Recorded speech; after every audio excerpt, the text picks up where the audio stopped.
Hello, जय हिंद दोस्तों। आज आपके लिए लेकर आया हूँ भारतीय राज्य व्यवस्था, जिसमें आपका होगा भारतीय राज्य व्यवस्था में भारतीय संविधान के कुछ महत्वपूर्ण अनुच्छेद और जो प्रमुख संविधान संशोधन हैं, इनके बारे में हम चर्चा करेंगे दोस्तों। और पॉलिटी का ये आज 16वां क्लास होगा और अंतिम क्लास होगा। तो आइए दोस्तों, चलते हैं अपने टॉपिक की ओर। आइए देखते हैं। राज्य व्यवस्था में विविध है ये। तो देखिए, महत्वपूर्ण अनुच्छेद अनुच्छेद 117, इसमें प्रावधान किया गया कि वित्त विधेयकों के बारे में विशेष उपबंध है। इसकी विशेष चर्चा की गई है इसमें। अनुच्छेद 32 में इसे संविधान की आत्मा कहा गया है डॉक्टर भीमराव अंबेडकर जी के द्वारा। अनुच्छेद 20 में अपराधों के दोष सिद्धि के संबंध में संरक्षण, इसमें प्रावधान किया गया है। और अगला आता है आपका अनुच्छेद 22, जिसमें गिरफ्तारी और निरोध से संरक्षण मिलता है। और अनुच्छेद 111 में विधेयक पर राष्ट्रपति की स्वीकृति, इसके बारे में चर्चा की गई है। और अनुच्छेद है आपका 160, जिसमें राष्ट्रपति के द्वारा राज्यपाल के कृत्यों का निर्वहन के बारे में विशेष चर्चा की गई है। और अनुच्छेद 105 में संसद के सदस्यों के विशेषाधिकार के बारे में प्रावधान दिया गया है। अनुच्छेद 108 में साधारण विधेयक के लिए संयुक्त बैठक के बारे में प्रावधान है। और अनुच्छेद 109 में धन विधेयक के संबंध में विशेष प्रक्रिया है, इसके बारे में चर्चा की गई है। और अगला अनुच्छेद है आपका 110, जिसमें धन विधेयक की परिभाषा दी गई है कि कौन सा विधेयक धन विधेयक होगा। आपने पहले ही पूरा पढ़ चुका है अनुच्छेद। ये कुछ महत्वपूर्ण है जिसको हम बता रहे हैं आपको। अगला है आपका अनुच्छेद 122, जिसमें संसद की कार्यवाही की जांच को प्रतिबंधित किया गया है। और अनुच्छेद 32 दिया है कि संवैधानिक उपचारों का अधिकार, जिसे डॉक्टर भीमराव अंबेडकर जी ने आत्मा कहा है संविधान का। इसके द्वारा आप मौलिक अधिकार का यदि आपका हनन होता है तो आप डायरेक्ट सुप्रीम कोर्ट या हाई कोर्ट जा सकते हैं। अगला है आपका अनुच्छेद 169, जिसमें विधानसभा को विधान परिषद का सृजन करने का प्रस्ताव का प्रावधान किया गया है। अनुच्छेद 350 क में शिक्षा के प्राथमिक स्तर पर मातृभाषा में शिक्षा देना होगा, इसका प्रावधान दिया गया है अनुच्छेद 350 क में। अगला अनुच्छेद आपका 344, जिसमें राज्य की भाषा आयोग 1955 में BG सिक्खेर जी का ने क्या था उसमें, इनके बारे में प्रावधान किया गया है। अनुच्छेद 43 आता है, जिसमें कर्मकारों को काम, निर्वाह, मजदूरी, शिष्ट जीवन स्तर आदि के बारे में विशेष प्रावधान दिया गया है। अनुच्छेद 338 आता है, जिसमें राष्ट्रीय SC आयोग का गठन, जिसके बारे में चर्चा की गई है। अनुच्छेद 338 क में राष्ट्रीय ST आयोग का गठन किया गया है। और अनुच्छेद 330 में लोकसभा में अनुसूचित जाति एवं जनजाति के लिए आरक्षण की व्यवस्था की गई है। और अनुच्छेद 332 आता है, जिसमें राज्य विधानसभा में अनुसूचित जाति और जनजाति के लिए आरक्षण की व्यवस्था की गई है। अगला आता है, जैसे कि यहाँ पे दिया आयोग, समिति या केस। जो आयोग बना है ये किस क्षेत्र से संबंधित है, इसके बारे में आइए देखते हैं। तो ये क्षेत्र है आपका अयंगर रिपोर्ट, जिसमें संघीय मंत्रिमंडल का पुनर्गठन संबंधित है इस समिति से, इस आयोग से। अगला आयोग आपका आता है राजमन्नार आयोग, जिसमें IAS और IPS पद समाप्त करने की सिफारिश की गई थी। और अगला है आपका MN वेंकट चलैया, जिसमें संविधान समीक्षा आयोग आया। और ये है दिनेश गोस्वामी समिति आयोग, जो बना ये निर्वाचन सुधार के लिए बना। और गोलकनाथ केस जो था, उच्चतम न्यायालय ने पहली बार संसद की संविधान संशोधन शक्ति को सीमित किया। पहले ज़्यादा था और कुछ क्षेत्रों में सीमित कर दिया। ये इस क्षेत्र से संबंधित है। अगला है आपका कि संविधान के जो प्रमुख व्यक्ति हैं उनके महत्वपूर्ण कथन क्या हैं, इनके बारे में आप चर्चा करेंगे। देखिए, जैसे दिया है कि जी ऑस्टिन ने कहा था कि भारतीय संघवाद, सहकारी संघवाद, इनका महत्वपूर्ण कथन है जी ऑस्टिन जी का। और अगले हैं केसी हीयर जी, जिनका भारत अर्ध संघात्मक राज्य है, इन्होंने कहा था। हृदयनाथ कुंजरू जी ने राष्ट्रपति का आपातकालीन अधिकार संविधान के साथ धोखा है। उन्होंने कहा था कि जो राष्ट्रपति आपातकालीन होता है ये संविधान के साथ धोखा है। और इसमें अगला आता है कि कुछ महत्वपूर्ण घटनाएं हैं, कब हुई थी, इनके बारे में चर्चा किया गया है। देखिए, दिया है कि 30 जनवरी 1990 को SC एंड SC ST अत्याचार अधिनियम 1989 लाया गया और 1952 में सामुदायिक विकास कार्यक्रम लाया गया। 1953 में राष्ट्रीय विस्तार योजना लाया गया और 1987 में भारत का प्रथम विधि विश्वविद्यालय का खोला गया और 1993 में राष्ट्रीय पिछड़ा वर्ग आयोग एक्ट बना। 1986 में बाल मजदूर राष्ट्र बना और 1992 में राष्ट्रीय अल्पसंख्यक आयोग बना। अगला आता है आपका पंचायती राज एवं सामुदायिक विकास, जो भाग 9 के अनुसूची 11 में 24 अप्रैल 1993 से लागू हुआ और पंचायत राज या राज्य सूची का विषय है ये। और 11वीं अनुसूची में 29 विषय और सांसद में जिला परिषद के सदस्य थे। और अनुच्छेद 243 की बात करें तो इसमें ग्राम सभा, पंचायतों का गठन, पंचायतों की संरचना, स्थानों का आरक्षण। इसमें आरक्षण में क्या क्या था कि अनुसूचित जाति, अनुसूचित जनजाति एवं महिला के बारे में आरक्षण था। और अगला है आपका पंचायतों की अवधि पहले से अधिवेशन से 5 वर्ष तक और सदस्यों की अर्हता की बात करें तो न्यूनतम इसमें 21 वर्ष। और पंचायतों की शक्तियाँ, प्राधिकार और दायित्व और पंचायतों की एक उगाहने की शक्तियाँ और उनकी निधियाँ। और अगला आता है आपका वित्त आयोग का गठन।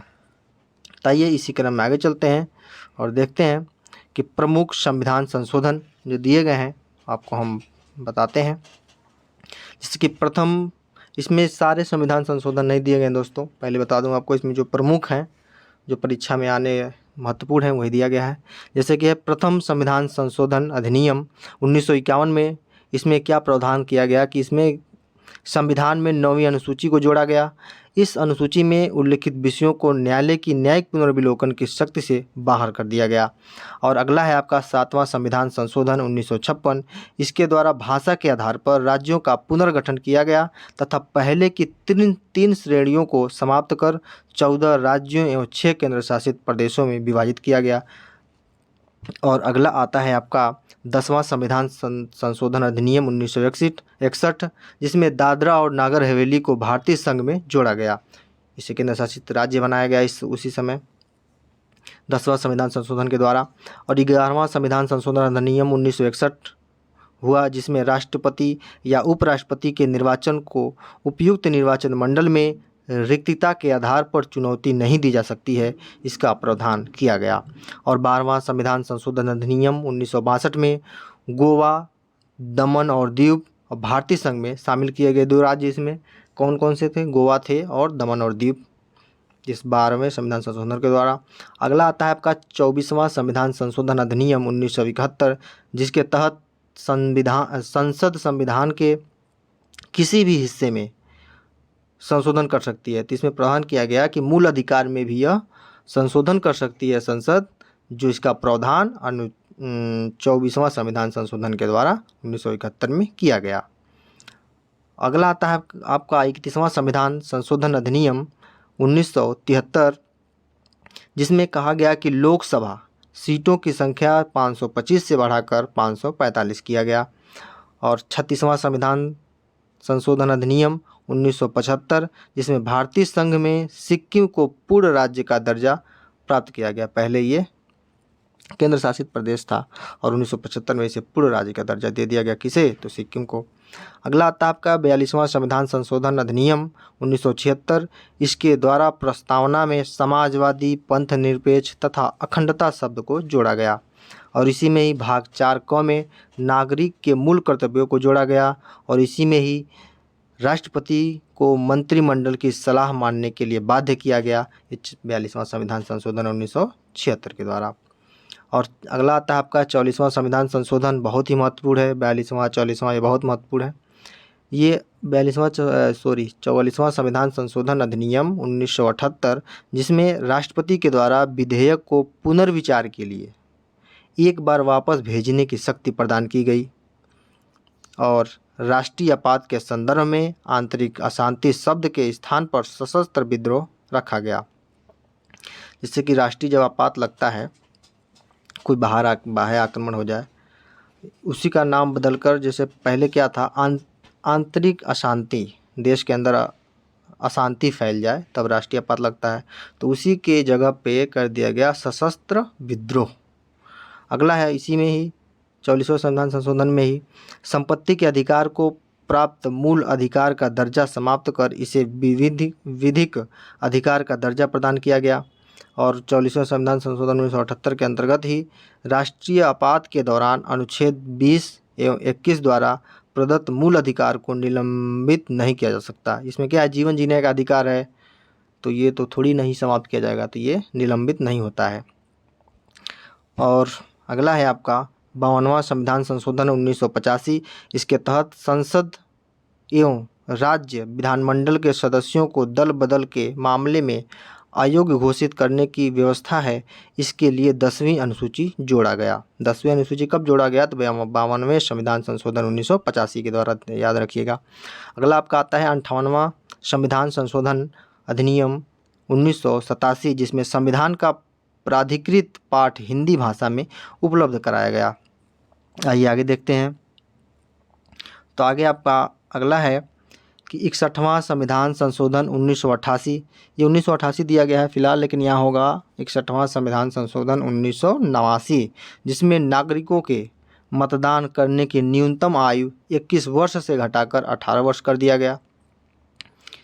और आगे है आपका 69वां संविधान संशोधन अधिनियम, जो 1991 में संघ शासित प्रदेश जैसे दिल्ली को राष्ट्रीय राजधानी क्षेत्र का दर्जा प्रदान किया गया। इसके अलावा दिल्ली के लिए 70 सदस्यीय विधानसभा की व्यवस्था की गई। इसी में अगला आता है आपका 73वां संविधान संशोधन अधिनियम 1992। संविधान में भाग 9 तथा 11वीं अनुसूची जोड़कर पंचायतों को संवैधानिक दर्जा प्रदान किया गया।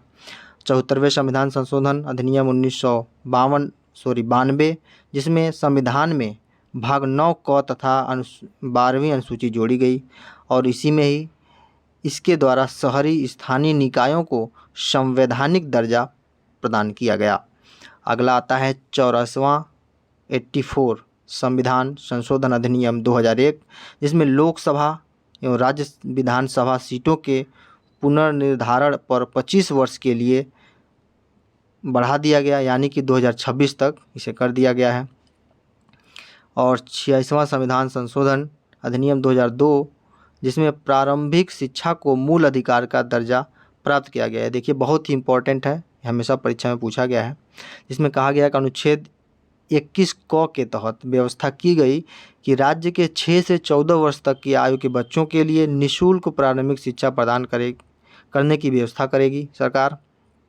और इसी में क्या अनुच्छेद 51 क जोड़ा गया के तहत इसी से संबंधित 11वां कर्तव्य जोड़ा गया।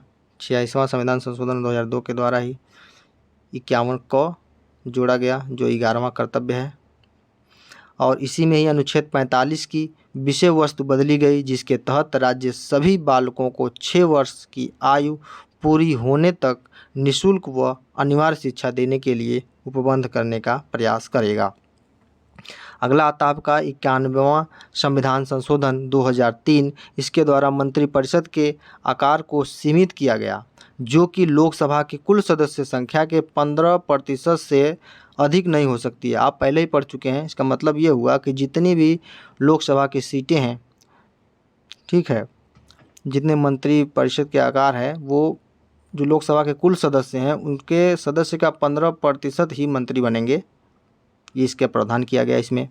और राज्य मंत्रिपरिषद में भी विधानसभा के कुल सदस्य संख्या के 15% से अधिक नहीं होगी तथा 12 की संख्या से कम नहीं हो सकती। मतलब इसमें भी 15% होंगे और 15% होंगे, और ये भी शर्त है कि वो 12 से कम भी नहीं होने चाहिए। और यहाँ 12% नहीं है, 12 संख्या है। अगला है 97वां संविधान संशोधन अधिनियम 2011, जिसमें सरकारी समिति बनाने का अधिकार अनुच्छेद 19 के तहत मौलिक अधिकार बन गया। और इसी में सरकारी समितियां का नाम का नया भाग 9 ख जोड़ा गया। अगला आपका आता है 100वां संविधान संशोधन अधिनियम 2015। यह भारत तथा बांग्लादेश के मध्य भूमि हस्तांतरण से संबंधित है। आपको पता ही है कि बांग्लादेश की कुछ भूमि भारत में थी और भारत की कुछ भूमि बांग्लादेश में थी, और इस अधिनियम के 100वें संविधान अधिनियम के द्वारा उसे बदल लिया गया।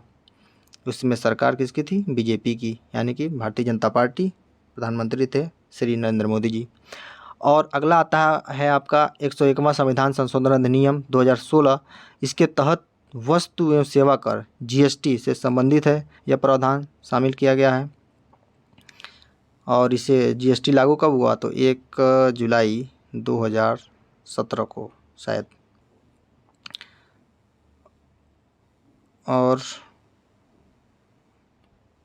आगे देखते हैं, और आगे दिया है कि 102वां संविधान संशोधन 2018, जिसमें राष्ट्रीय पिछड़ा वर्ग आयोग को संवैधानिक दर्जा मिला।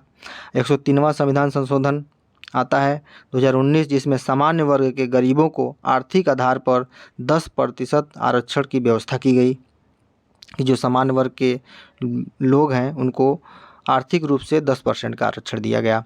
अगला आपका आता है 104वां संविधान संशोधन अधिनियम 2019, जिसमें लोकसभा एवं राज्य विधानसभा में अनुसूचित जातियों एवं अनुसूचित जनजातियों के लिए स्थानों के आरक्षण में 10 वर्ष की वृद्धि तथा लोकसभा एवं राज्य विधानसभा में नाम निर्देशन द्वारा आंग्ल भारतीय समुदाय के प्रतिनिधित्व संबंधी उपबंध का समापन किया गया। तो दोस्तों आज का क्लास यहीं समाप्त होता है, और ये पॉलिटी का 16वां क्लास था और ये अंतिम क्लास था। तो दोस्तों आशा करता हूँ कि वीडियो अच्छा लगा होगा। दोस्तों पूरा वीडियो देखें, और पूरे 16 वीडियो में 16 क्लास में पूरी पॉलिटी को हमने समाप्त किया है शॉर्ट नोट्स के थ्रू। तो देखना न भूलें दोस्तों। आपका दिन, तो धन्यवाद दोस्तों, आपका दिन शुभ हो।